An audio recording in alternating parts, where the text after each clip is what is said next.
G'day, Luke from Drifta here, and in our Drifta headquarters, this is our leather room at the front of the entrance to the office. So anybody comes into the office, I'll walk through this little area and you can sort of see what's going on. There's a picture of me taken about 20 years ago when I was mule packing over in America, and I used to work as a wrangler over there and work on cattle stations up in North Queensland for a while. So I've been around horses for a few years working and love that sort of lifestyle.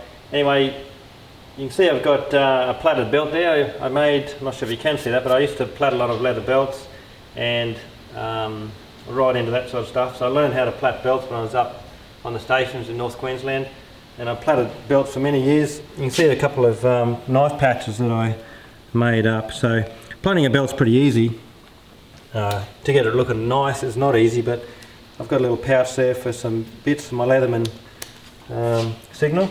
Right, it's a little Leatherman Signal now. It's an awesome knife. I love this thing and use it all the time. But you've only got a single bit in there, which you can interchange if you've got that there. So I carry that, which has got all my flatheads, screwdrivers and bits. And these things are so cool. Fits inside your jeans there. Got it always. And on this one, it's just a nice little Victorian ox that I got given to by a friend. And so I always carry those. And I made those myself. Now that looks quite difficult to make, but the start of that is actually just a plaited belt. And you just muck around and join the two together. So there's the start of one belt, start of another belt, and join them together. Anyway, I was right into that sort of stuff, and in America I was over there working for Claude Miller Outfitters, and he had about 200 mules, very big outfit, and he had a shed probably 100 years old with hundreds of saddles, and many of them were broken and damaged. And on my days off after work and weekends, any spare time I had, I used to love just going into the leather room, and I would just have piles of halters, bridles, saddles that I could just fix up. And I fixed a lot of gear up, as you can see. And I learned self-taught quite a bit about leather work, and here we are 20 years later, and we've shown you a few videos before of making the axes. So we taught ourselves how to make these axe sheaths, and they feature this copper rivet which I learnt to use over in America. Now you don't see them very much anymore, but saddlers use them, and it's a beautiful sort of product, a copper rivet, hand hammered. And so Kaito makes all these now. We design these sheaths up for our axes we sell, and Kaito does 2 or 3 of these every single day, handcrafted leather sheath. We'll do a video shortly showing you how Kaito makes those. But we cut those out, we make them here. We use this to grind the axes. This is a custom made machine we had made up by a friend, an engineer friend, and the axes get ground up there to a razor finish, and then we hand make a sheath, hand fitted, using those copper rivets.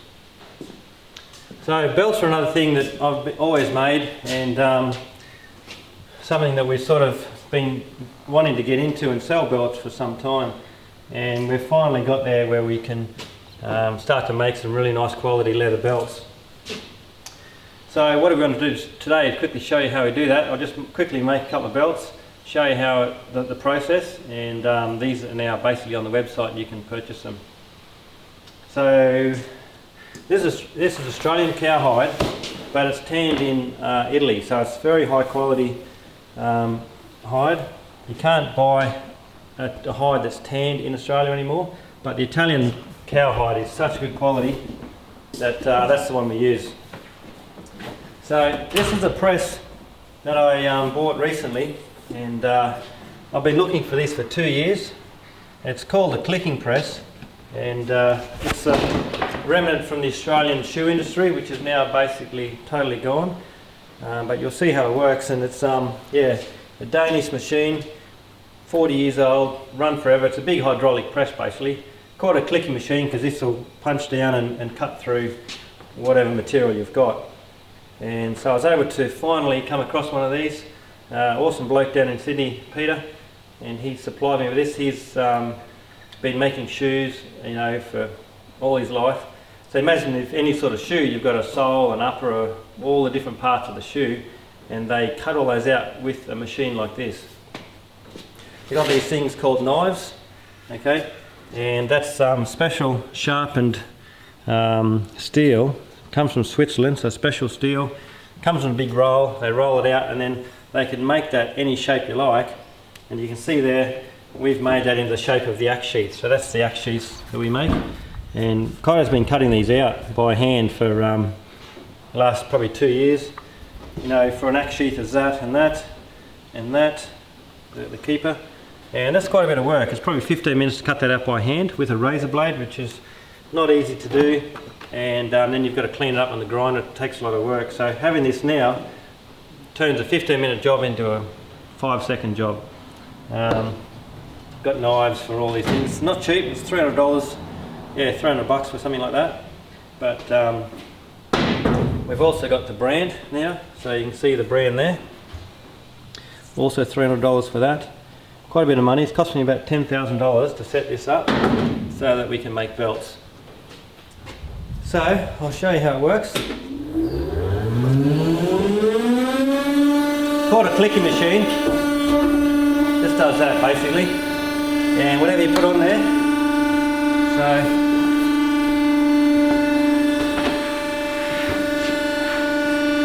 what we'll do, this is the jig for the belts.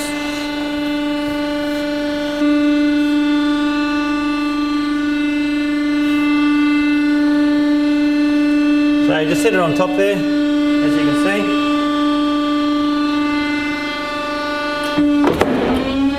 Because it's so long, we've got to do 2 runs of that.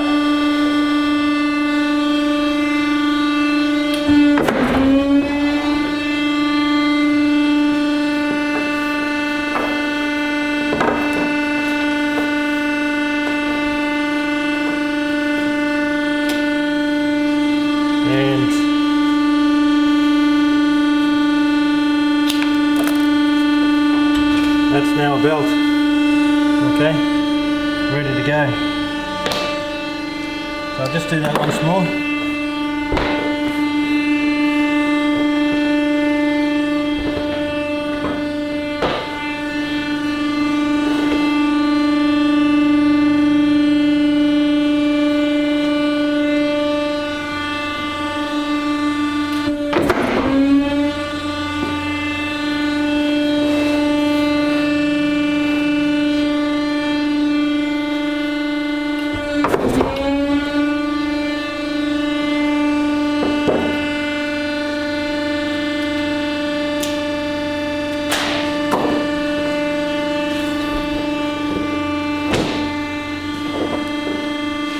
And as you can see, yeah, beautifully cut, and that's ready for the next stage. So the other thing we need to do is get a couple of these, which is the other end of the belt. So I'm just going to do 2 of those.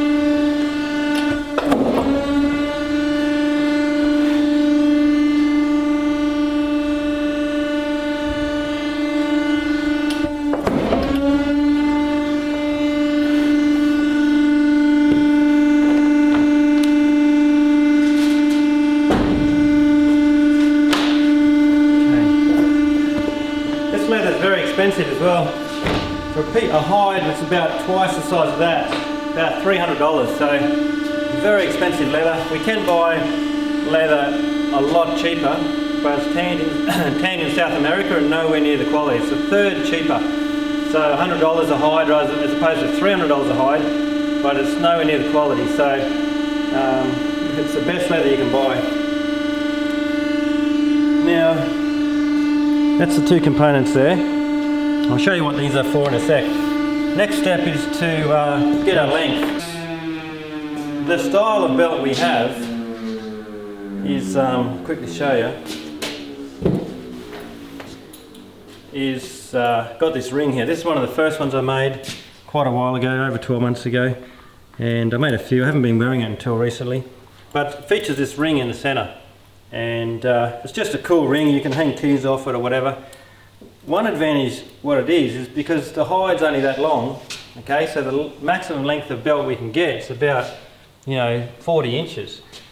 Now if you add this piece on here, you can get a little bit longer belt, so you can say go 45, 48 inches. So we can get a longer belt if we have this ring in, which as you can see gives a bit extra length. What it's actually for, and we'll have to show you this later on, but it's actually a horse hobble. Right, so you can, you know, when you're out mustering and you want to have smoko, you can, you know, basically hobble that around the front legs of your horses, okay, and then the horse can't run away. You can take his bridle off, leave the lead rope on the ground if you like, and he can graze around and have a pick and get his lunch while you're having your own smoko.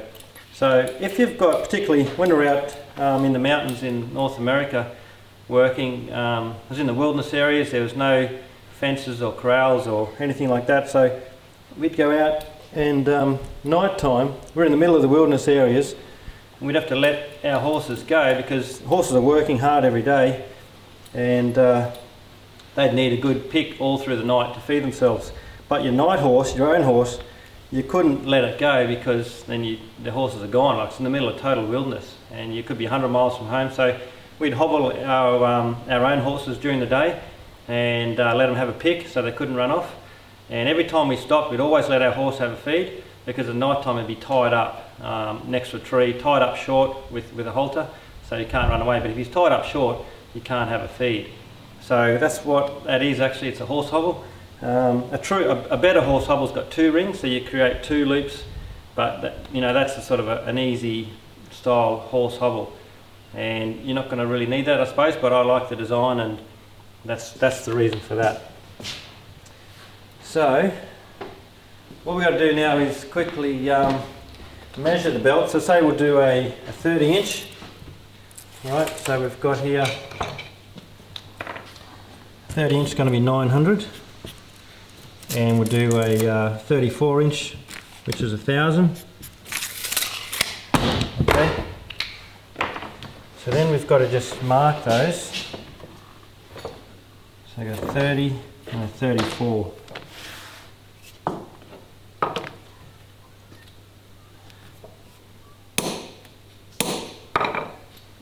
So I'm a 30 inch.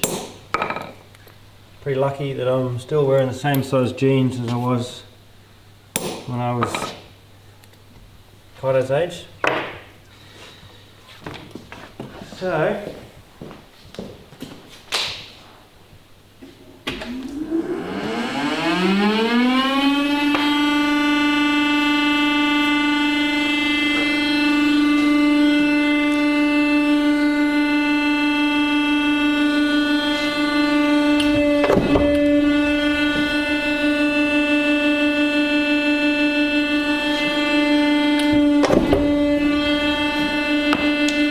now those we can use, we'll keep those, we can use them for a key ring later on, so we can use those again.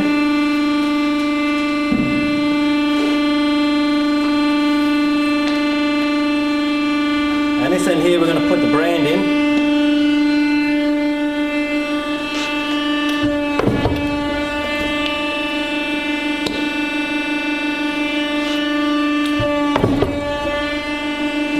Look at that, so good.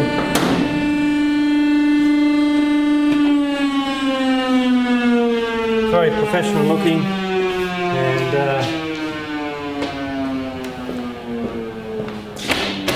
that's those there. Now this creates a really nice finish on this top edge where it's been cut, but on the bottom it's a bit of a sharper edge. So we're going to just bevel those two. I've got a couple here I did last night. Use those, and I'll bevel these two here. So a little bit of a tricky job, but this black leather is so tough too.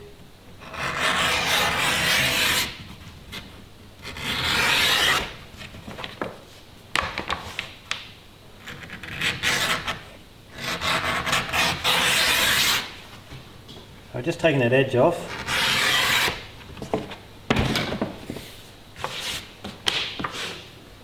So you'll be able to see all the steps involved making these belts. Like anything handmade or manufactured, it's a lot of work and involves many steps. Now these belts pretty much are going to be, we think, $80,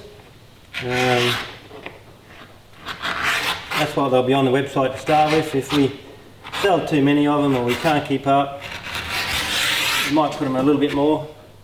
But as you can see as well, they're handmade. I've done those. Now that's beveled on the edges. We're going to just do this these two ends now. This is our axe grinding machine. Also good for this.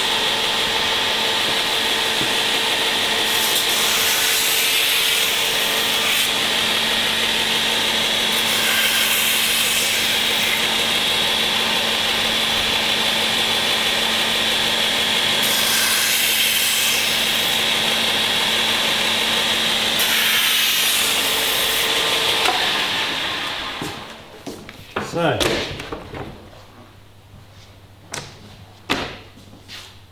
now we need to buff this a little bit, buff those edges. We've got some Australian, what's that called? Beeswax. Got it there. We sell this stuff, it's awesome product. Gillies wax and polish, awesome for your boots. You know, you should always have a jar of this in your back of your truck. It's really good for your boots. I haven't done this for a while. So your Blundstones, cowboy boots, whatever. Look at that. Very good Australian product. And what we do is put a bit of that on our buffing wheel.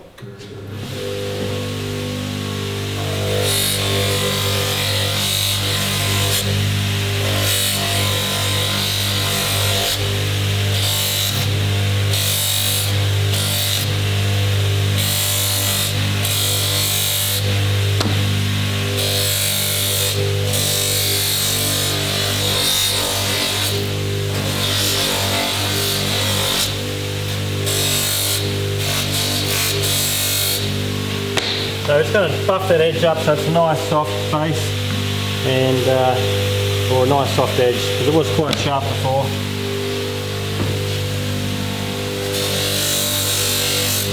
Same on this one.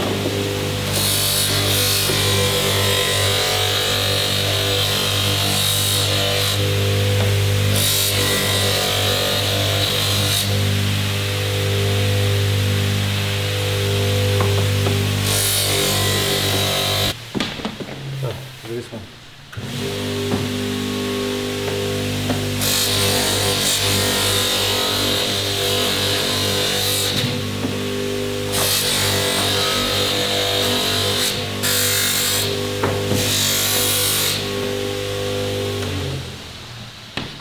Alright,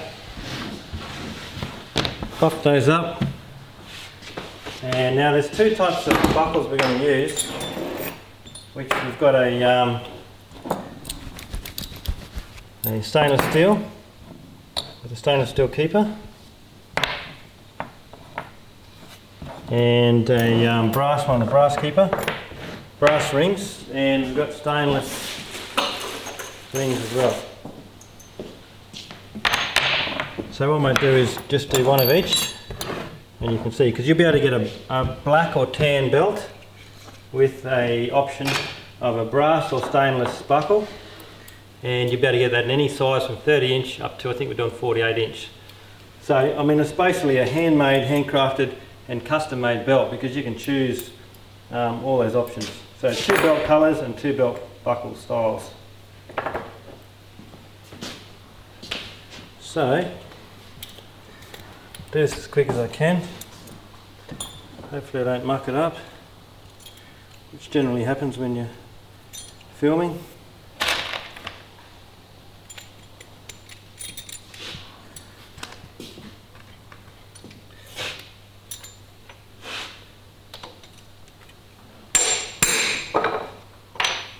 So the secret of this is in these copper rivets, and they're quite a bit of work to put on.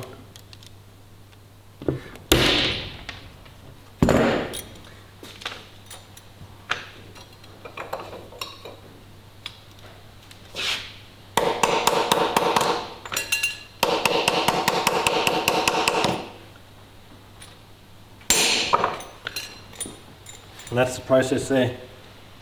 That one's done.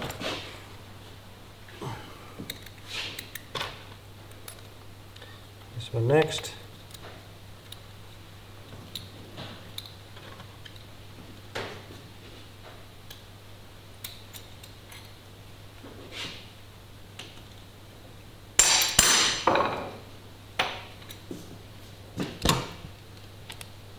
So we're going to snip that off, just the right amount left over. Right. And the tricky part is getting this held down.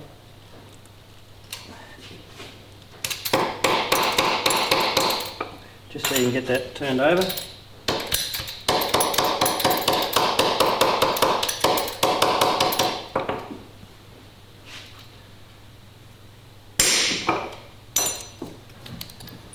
Okay,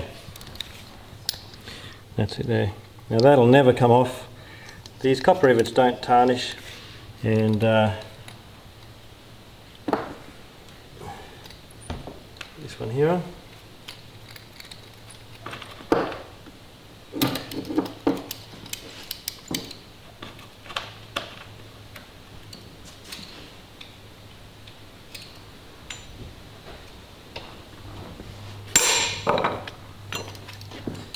Yes, it's a fair bit of work, these rivets. There's a lot of easy ways to do it, but you know, you can do a screw rivet or like you can do a punched rivet on a machine.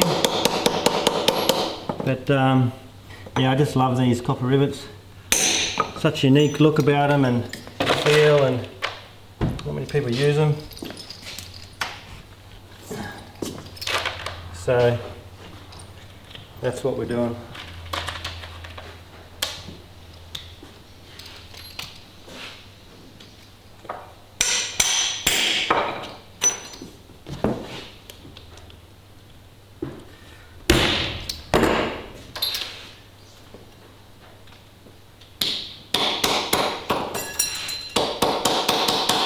This hammer is one that my father gave me, borrowed to me. So that's my grandfather was a blacksmith, Kaido's great-grandfather, and that was his blacksmith hammer. There's a log that we cut there from this place, and yeah, it's pretty cool to be able to use that. And that's another one. This is a brass hammer that he also had, very rare. I think it's bronze actually, and we use that sometimes as well. So that's pretty cool.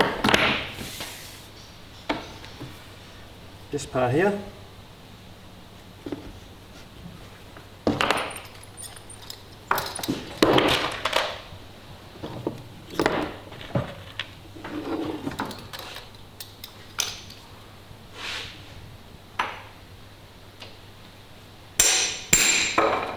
So just setting that washer, cutting it off just to the right size.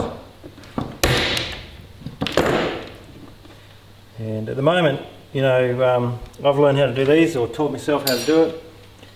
I've taught Kaido how to do it as well, so he's starting to make them.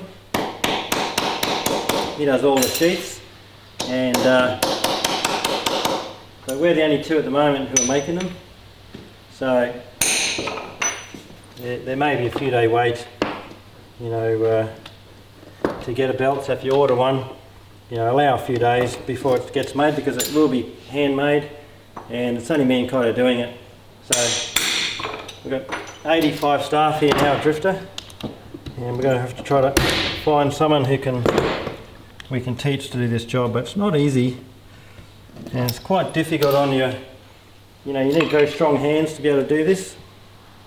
So and the problem we got is everyone is so busy here doing their own rolls, but we'll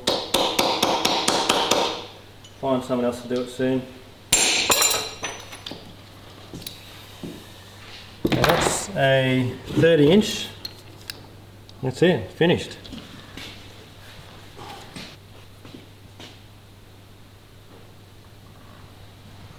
Yeah, so that's the belt, totally finished, and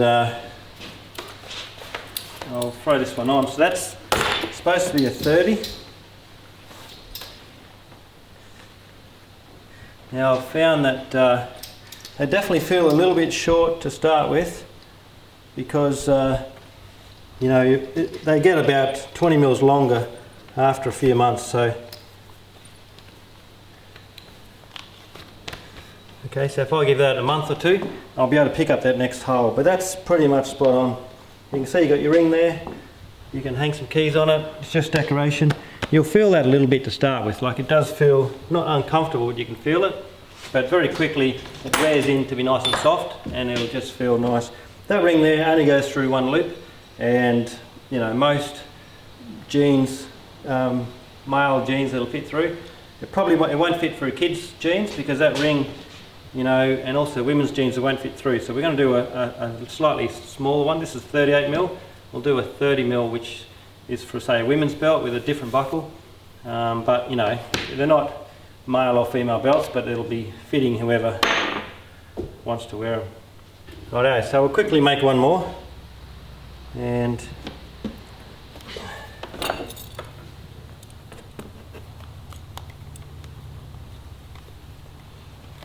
yeah, do a little bit different this time. I'll put that on first.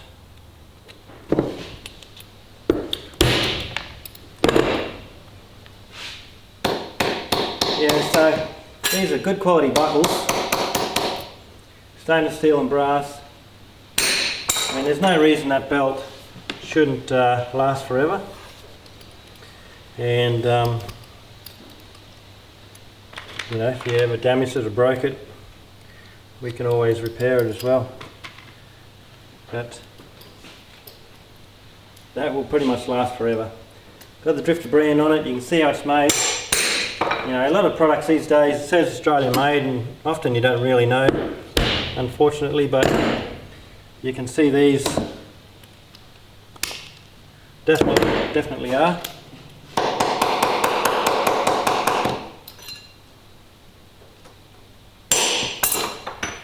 Okay, there's that bit. The trick is to get this rivet cut off just the right amount. Too long and it makes a bit of a mess, and too short, it's not enough.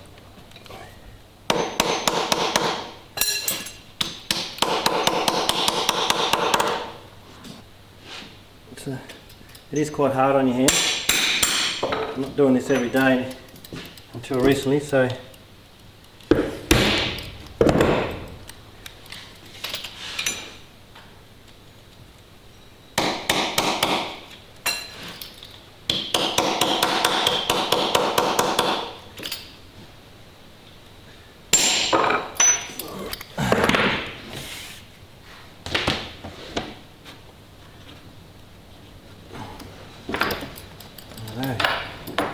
yeah, I love making stuff, and I made all the sheaths for maybe 6 months until Kaido was able to make them. He does it all now, but it's pretty cool to get back in the leather room again. You know, it's been a long time since I've been part of the manufacturing process here. So it's pretty cool to get up here and make something again.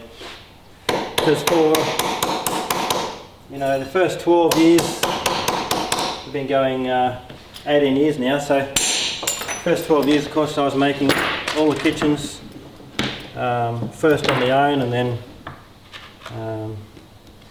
you know, with our first apprentices and staff. But most people who work here now haven't never seen me build a kitchen, because it was a fair while ago. But I've made a lot. And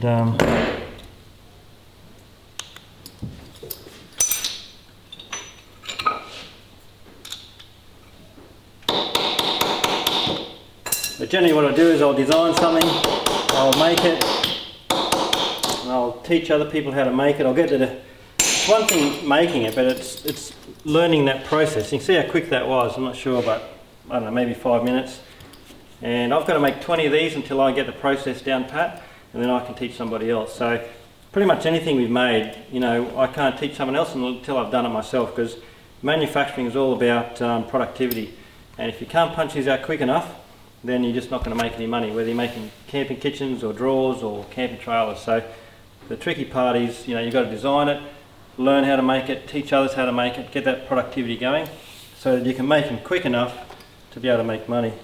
Because if you're not making a profit, you're not going to stay in business.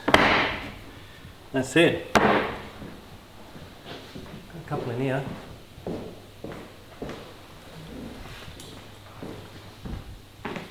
So there's a few me and Kaito did last night. You can see the black with the brass. Okay, that's a 44 inch. Black with the stainless. So it looks pretty good, both of those. Just a personal choice.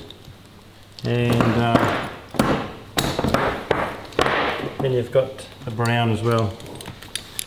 Brown with the stainless and brown with the, well, that's a tan actually. Tan with the stainless or the brass. And yeah, so pretty much these won't be in stock. To have 4 different options there and all the different sizes, they'll have to be pretty much made to order. So that's it. I don't think there's much else to show you there. We're going to be doing also some dog collars soon. I've also got a laser engraver coming soon. So we'll be able to, here we are. Oh yeah, we do have the rings. So I've got another knife, which is another $300-400 for the knives, just to make this belt, which will be a lady's belt, and that'll fit through the loops of most ladies' pants and kids as well. Might get a couple of different buckles as well. So we'll have that coming soon, and then also that'll be 30mm, and that's not a bad size for a dog collar. For a large dog, 30mm is pretty good, and a little bit different buckle again with a loop on it. But with our laser engraver, we'll be able to then customise, you know, the dog's name, your phone number into the leather collar, and also with the belts, if you wanted to put on there, you know, happy 60th birthday, Grandpa, you know, love from Kaito or whatever, we'll be able to do that. So on the inside or outside of the belt. So we will have a laser engraver soon. I mean, it could be 6 months before we get it organised. 25,000 for the laser engraver, but we are going to get one at some time, and then we'll have dog collars, we'll have the belts, customisation with your names, and I mean that's a beautiful product. It's going to last you forever. Drifta stamped. Somebody mentioned the other day that's stamped so the tail of the belt goes off to the left. If we reverse that, made that stamp upside down, it would be to the right. So that'll be standard. We'll call that as standard, so the tail's to the left, and we'll have the option probably in the comments section on the website, if you wanted to have the tail to the right, just say reverse brand, and we can put that on the other side. Some people wear the belts the other way, I suppose. Righto, that's our belts, ready to go on the website. You can see why we've done that ring. Okay, you probably won't need to use it like that, but if you needed to hobble your horse when you're out mustering, that's what that's for. And you know,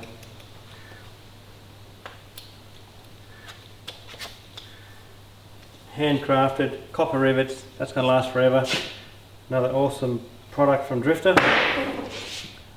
No worries.